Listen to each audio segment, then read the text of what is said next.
All right, balance patch is here, and we're gonna take a look at it. I have not gone through it yet. We're gonna go through and do this together. This is, I think, my first balance patch since I've been back. So this will be an interesting one. I don't know how that it'll super apply to me just yet. We're still kind of working our way into the game. It's looking like Com2uS is not gonna answer me about my old account, so anyway. Let's go down here and see what we got going on. So first up, oh wow. So straight out of the gate, the water chick, Manon, is that her name? I think that's her name. They're nerfing her stun rate to 50% and her damage. Interesting. Wow, cutting the stun rate in half. Again, that doesn't really apply to me. I think that's more of a later situation, PvP type adjustment, but I feel like that's probably a big deal because she's in most of the top arena defenses that I've looked at, and a lot of RTA I've watched, I've seen her. So I feel like that's pretty substantial, but I don't know enough about the scene yet to really know what kind of impact that ultimately will have. Light Mermaid, what are we doing to her? I feel like she hasn't been touched in a while. The passive effect activates when an ally, including yourself, gets attacked. Oh, so her passive no longer increases the chance of allies receiving a glancing hit by 15%. The passive effect activates when an ally, excluding yourself, gets attacked. Let me look at her real quick. So so it no longer applies to her. Is that what they're saying? Increases the chances of allies receiving a glancing hit by 15% and recovers HP. Wow. So I just watched a video the other day. Maybe it was one of the live RTA things that's going on. I don't remember which thing I was watching, but she was, I think it was Molly. Maybe it was someone's stream. It was someone's Molly against someone's Artamiel. And they were kind of stalemated. But if her passive doesn't work on her anymore, that's not going to be a thing anymore. Man, Light Mermaid catching a nerf, huh? I mean, still very usable, I would say, but I don't reckon you'll end up in a situation where she's the last one alive and you can't kill her as frequently. Dude. It'll be interesting to see how people that have her react to that. I feel like that's kind of a big deal too. Onimusha, I know nothing about yet. I couldn't put a face on him. No longer increases damage by 30% when attacking. So man, lots of nerfs. Dark Desert Queen. Attacking an enemy target under harmful effects silences the enemy for 1 turn. To now with a 60% chance. The exact rate is 80% due to skill activation chance boost. Okay. Alright. So they're already making changes to the Assassin's Creed units. I wonder if they'll get any better. Surely they're not nerfing them. I think all of them are pretty underwhelming right now for the most part. Dark Bayek seems interesting. And there's something down here about him.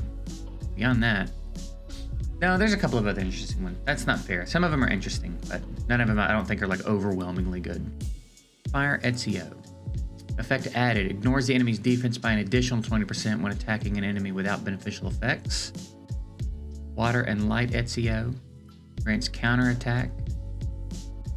Distraction is the one where they sort of put a provoke on their teammate and all the enemies have to hit them, right? So now they do that and give them counterattack. Dark Ezio. An additional attack on your turn. Always lands as a crit. Fire, Wind, and Dark decreases the attack bar with a 50% chance now. Light Ezio, the skill cooldown of air assassination is decreased by 1 turn the enemy dies. Fire Bayek decreases the enemy's defense for 2 turns with a 30% chance. Water and Light. Are they doing anything to... I was hoping Light Altair. I missed that. Oh, yeah, okay. So now it gives counterattack. All right, interesting. So he gets a little bit better. I kind of like him. I've been using him a bit. Again, I'm in the early game, so I don't know that it would translate later on, but like I've been using him in some of the earlier game, like guild content, and every now and then I'll take him into arena. He's been usable, but I mean, I'm sure I'll outgrow him at some point. What else? Wind Bayek inflicts dots for 3 turns now. Light Bayek recovers your HP by 30% of the inflicted damage. Interesting. Dark Bayek removes 1 beneficial effect after being stunned from the enemy attack. All right, so you can't like strip immunity and then stun.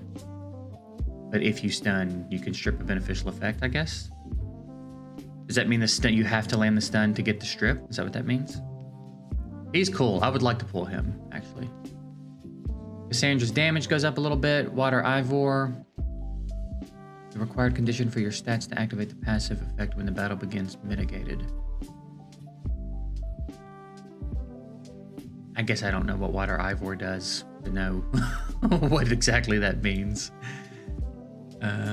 Decreases the attack bar. Fire and light decreases, absorbs the enemy's attack. Oh, now it's absorbs the enemy's attack bar. Dark Totemist. Ooh, 2-turn provoke.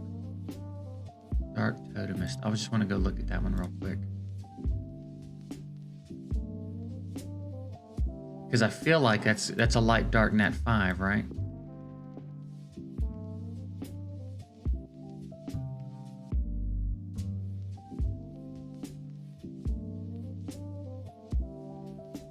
Sax 1 totem. Attacks all enemies to remove all beneficial effects and provokes. Man, that is disgusting. A full team strip. 2-turn provoke? That is disgusting, dude. Oh, man. God, anybody that's got her is... I mean, it was already rough. The full strip with 1-turn provoke. Full strip, 2-turn provoke?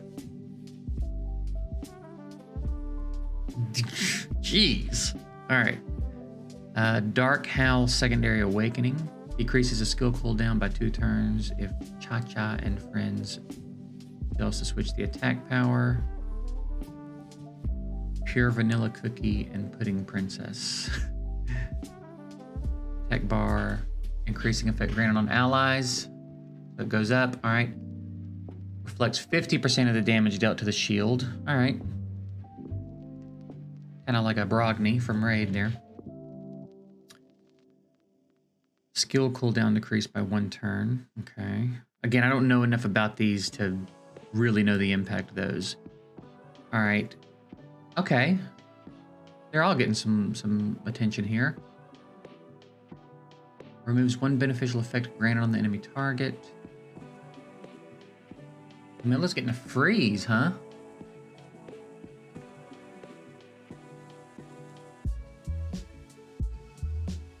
That's pretty interesting, I think. Camilla getting a freeze is pretty interesting. I don't know how prominent Camilla is anymore. She used to be a huge deal.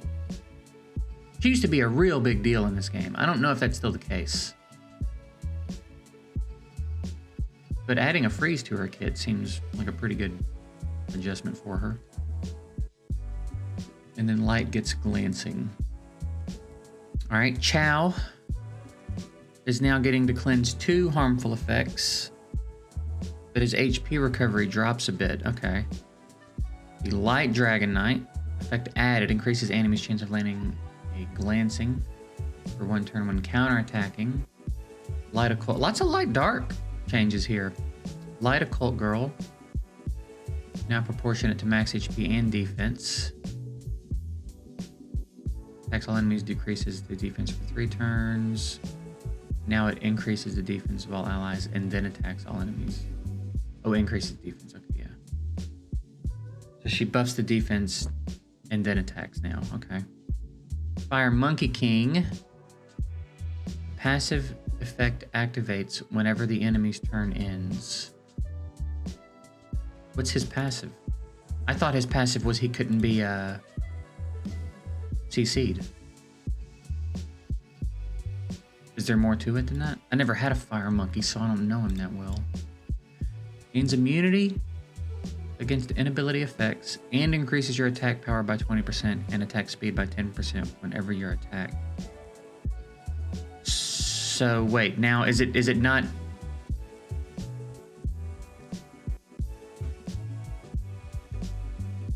Hang on a minute.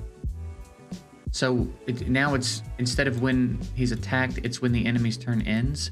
Oh, I guess. Wait, I didn't click that.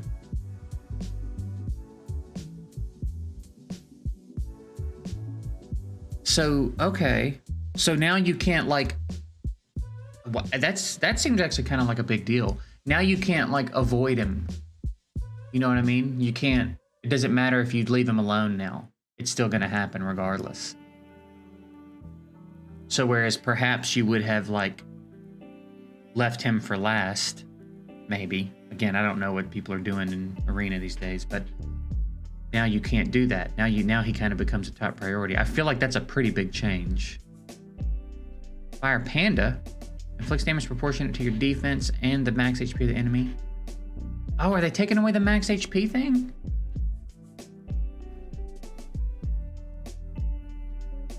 Increases the damage by 20% for each harmful effect granted on the enemy. I don't know enough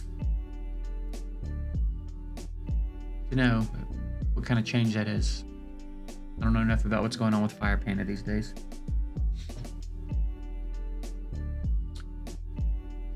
Wind Cannon Girl now attacks twice. She grants Oblivion on the first attack and then an AoE on the second attack. All right, and then the more cookie monsters. Again, I don't know a lot about these guys, so I don't know how big of a deal that changes. I know Cabernet has the dark one though. So the dark one's getting a buff, it looks like. That's fun.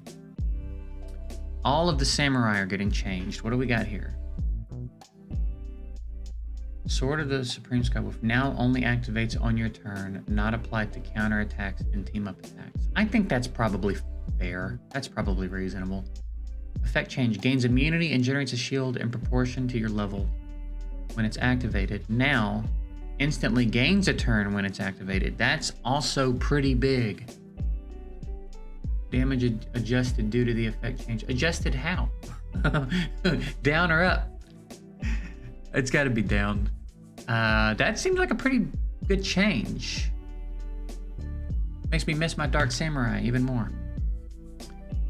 Water one now gets a 100% chance to decrease attack bar. Wind one steals all beneficial effects from the enemy target. All right, cool.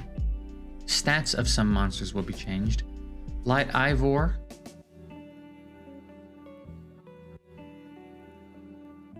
All right, getting a bit of an HP buff. Okay. And getting quite a bit of an attack buff. All right. Awakening effects.